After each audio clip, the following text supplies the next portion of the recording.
अन्याय के खिलाफ न्याय के लिए लड़ने की सीख मिली, अधर्म के खिलाफ धर्म की लड़ाई लड़ने की सीख मिली।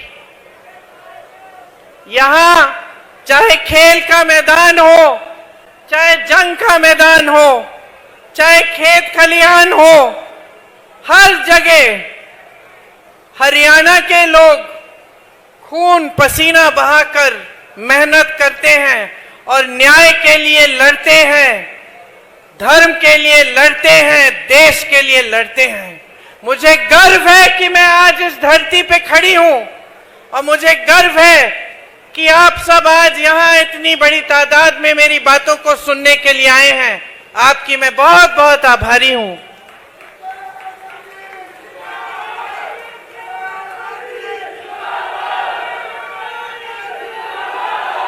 देखिए, ये देश किसानों का देश है। इस देश की आत्मा इस देश का किसान है। आजादी की लड़ाई से, बल्कि उससे पहले से, आजादी की लड़ाई से भी सैकड़ों वर्ष पहले से इस देश का किसान इस देश के लिए, आजादी के लिए लड़ा है, अपना खून दिया है, अपना पसीना दिया है।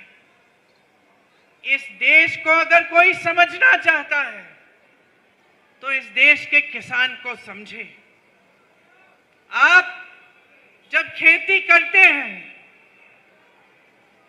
जब अपनी उपज को आप उगाते हैं, जब अपनी खेती को आप खुशहाल बनाते हैं, तो सिर्फ अपने बच्चों के पेट भरने के लिए ये काम नहीं करते। आप इस पूरे देश के अन्नदाता हैं। आप देश की नई पीढ़ी को बनाते हैं। इस पूरे देश को आप खिलाते हैं। आप इस देश की रीढ़ की हड्डी हो, इस देश की आत्मा हो। हरित क्रांति जब इंदिरा जी लाई तो वो इस बात को समझ के लाई। इस देश की आत्मनिर्भरता का श्रेय इंदिरा जी के साथ इस देश के एक एक किसान को मिलता है, जिसने इस देश को आत्मनिर्भर बनाया अपनी मेहनत से, अपने खून पसीने से। लेकिन अफसोस की बात यह है बहनों और भाइयों कि आज जो हमारे प्रधानमंत्री हैं,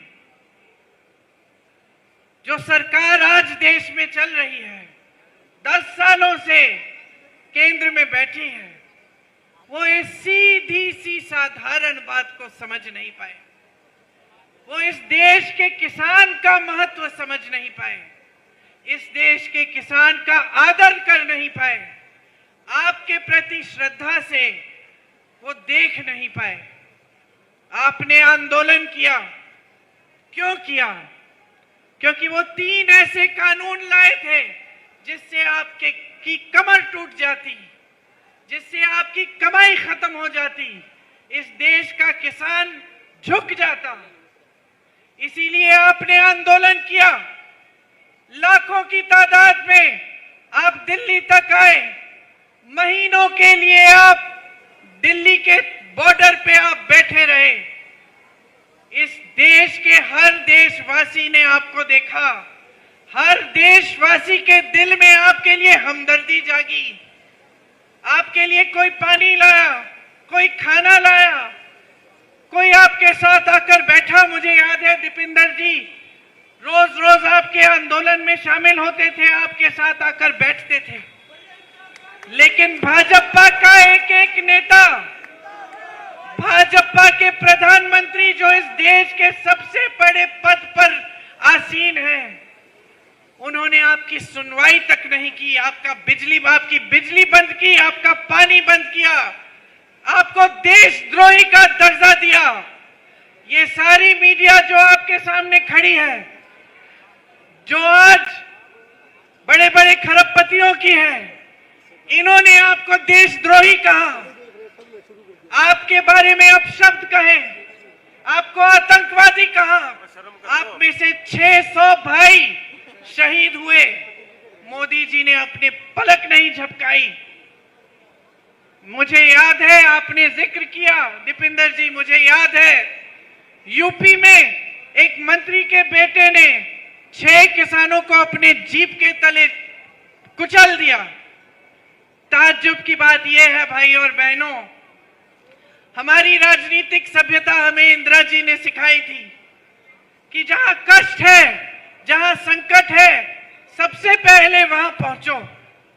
तो जब हमने सुना कि ऐसा हुआ है, हम गाड़ी में बैठे, रात का समय था, बहुत बड़ी आंधी भी थी उस दिन, बारिश आ रही थी।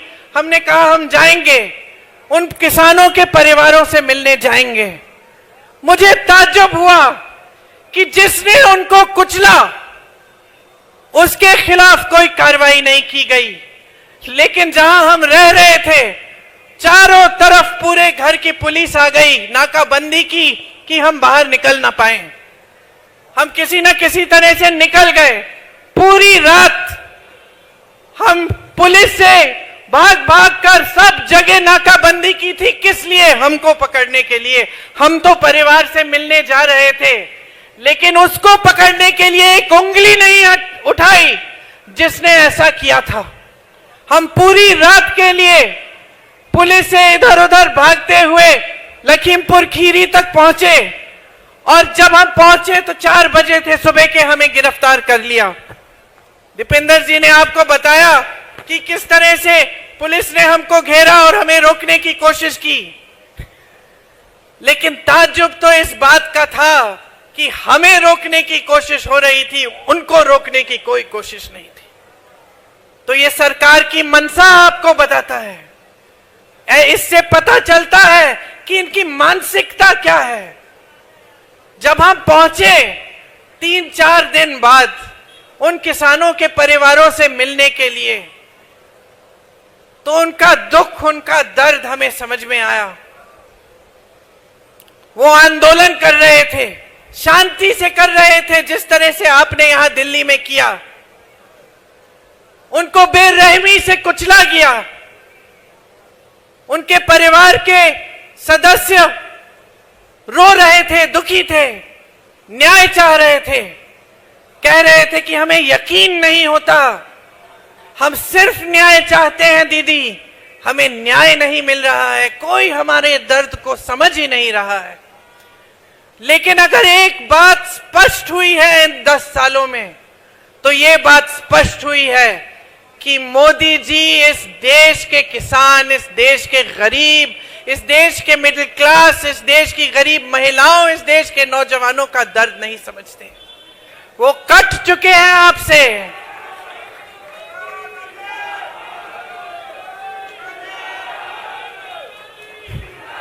इस चुनाव में उसी मंत्री को टिकट दिया है जिसके बेटे ने उन किसानों को कुचल डाला।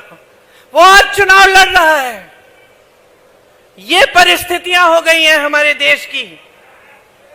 आज परिस्थितियां ये हैं कि जितनी भी इनकी नीतियां बनती हैं, बड़े बड़े खरबपतियों के लिए बनती हैं। अगर दर्द किसी का समझ रहे हैं तो अपने खरबपति दोस्तों का दर्द समझ रहे हैं, जिनके पास पहले से हजारों लाखों करोड़ रुपए हैं। लेकिन मोदी जी हमारे सरकारी बैंकों से उनको 16 लाख करोड़ रुपए कर्ज माफ करते हैं। आज देश का किसान कर्ज क्यों लेता है भाइयों और बहनों? अपने बिजनेस को बढ़ाने के लिए कर्ज नहीं लेता कि उसके पास लाखों हजारों रुपए पहले से है, चलो और थोड़े से बना दिए। आज देश का किसान कर्ज लेता है अगर उसकी बेटी की शादी होती है। किसान कर्ज तब लेता है जब खेतों पे नुकसान हो गया, भुगतान नहीं मिल रहा, फिर से उपज उगानी है, अपने बच्चों के पेट में खाना डालना है। किसान तब कर्ज लेता है जब अपने नौजवान बच्चों को शिक्षित करना है, ट्यूशन की फीस भरनी है और पैसे नहीं है क्योंकि कमाई नहीं है। और इन लोगों के पास, इस देश के किसान के लिए 1 रुपया नहीं है। जब हम कर्ज माफी की बात करते हैं, कहते हैं अर्थव्यवस्था में पैसे नहीं है, तो ये 16 लाख करोड़ रुपए इन्होंने बड़े खरबपतियों के कैसे माफ किए अगर आपके लिए 1 रुपया नहीं है? उत्तर प्रदेश में, हरियाणा में जगह जगह ऐसे किसान हैं जिन्होंने 1 लाख रुपए कर्ज लिया, वापस नहीं कर पाए और आत्महत्या कर ली। 50,000 रुपए के लिए आत्महत्या कर रहे हैं देश के किसान, और मोदी जी के पास ना उनके लिए समय है, ना उनके लिए एक पैसा उनके कर्ज को माफ करने के लिए। ये परिस्थितियां बनी हैं।